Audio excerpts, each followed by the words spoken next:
Good morning. చూడండి, ఇక్కడ మనకి ఎక్స్పోనెన్షియల్ మ్యాథ్లో ఇప్పుడు 9/6 కదా. సో 9/6 రాసుకున్నాం. 81ని ఎలా రాసుకోవచ్చు?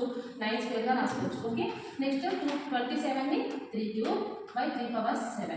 Actually we know a power m by a power n equals to 3 power m minus n.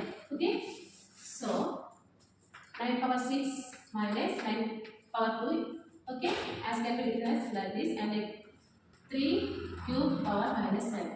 Okay, then it is 9/4 and it is 3 power minus 4. It can be written as 9/4 into 3/4.